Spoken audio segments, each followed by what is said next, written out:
राधे राधे। कैसे हो आप सभी? आशा करती हूँ अच्छे होंगे, स्वस्थ होंगे। आज की जो ये वीडियो है ये है पुत्रदा एकादशी पर। पुत्रदा एकादशी जैसा कि नाम से ही प्रतीत हो रहा है कि जिसे पुत्र की चाह हो उसे इस एकादशी का व्रत अवश्य करना चाहिए।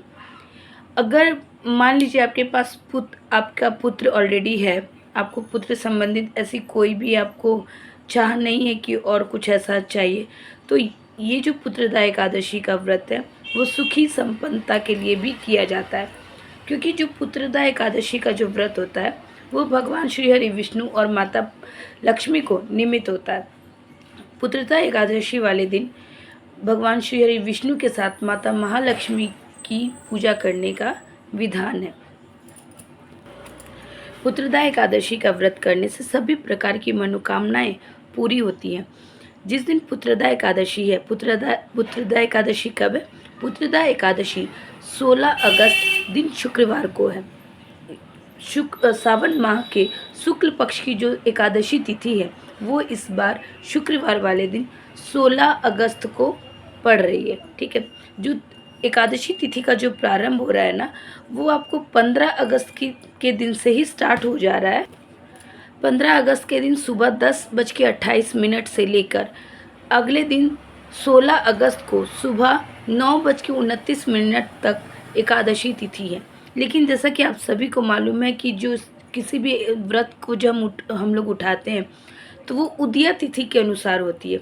तो उदया तिथि के अनुसार जो एकादशी व्रत का जो व्रत जो हम लोग रखेंगे वो हम लोग 16 अगस्त वाले दिन रखेंगे।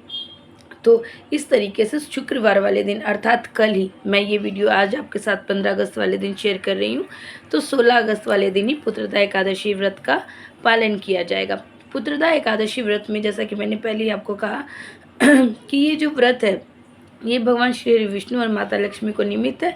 अतः इस व्रत में आपको भगवान की पूजा करनी चाहिए, पीले पीले वस्त्र स्वयं भी धारण करने चाहिए, और अगर आपके घर में लड्डू गोपाल जी विराजमान है तो आपको उन्हें भी पीताम्बर धारण अवश्य करवाना चाहिए। एकादशी तिथि वाले दिन आपको तुलसी महारानी में जल नहीं देना चाहिए।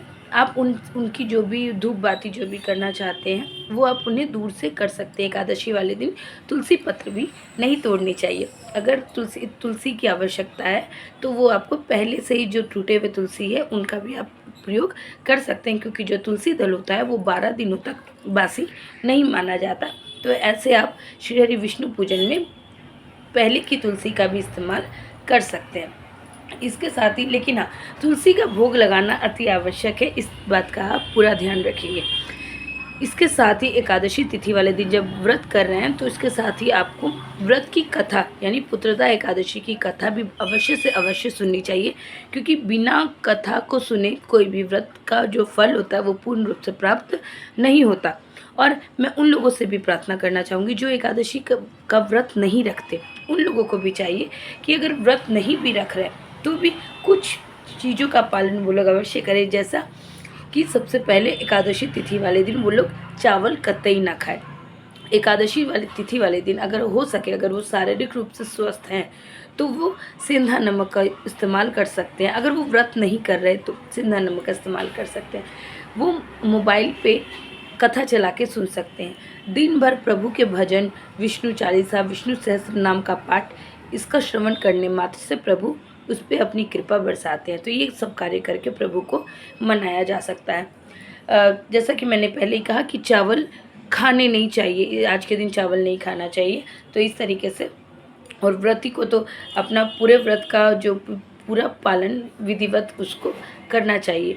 और एकादशी तिथि का जो पारण हो रहा है वो अगले दिन अर्थात शनिवार को 17 अगस्त वाले दिन सुबह 6 बजे से लेके 8 बजे के बीच में एकादशी व्रत का पारण करना होगा। एकादशी जो व्रत का पारण होता है वो सबसे पहले तुलसी पत्र से कर सकते हैं, पंचामृत से कर सकते हैं, इसके अलावा जो भी फल है उनसे भी आप कर सकते हैं। तो इस तरीके से आपको एकादशी व्रत का पालन करना है।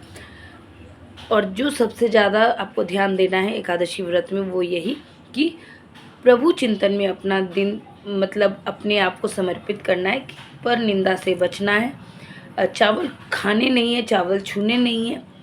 आपको दान करना है, जितना हो सके आप दान कर सकते हैं और प्रभु भक्ति में अपना मन लगाना है।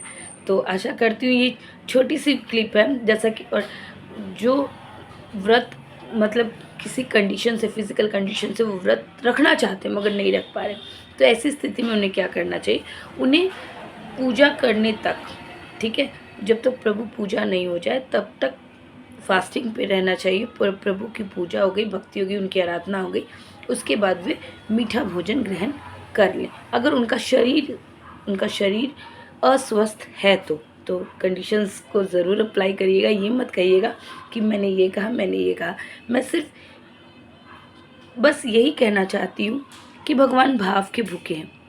कुछ नहीं करने से अच्छा कुछ करना, तो थोड़ा सा भी करें और प्रभु के प्रति अपना समर्पण, अपना त्याग, अपनी पूजा को प्रभु को अर्पित अवश्य करें और प्रभु भक्ति में रमे रहें।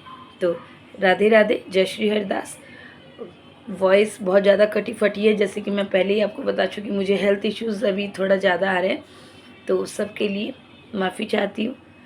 बस अपना प्यार बनाए रखिएगा। राधे राधे, जय श्री हरिदास।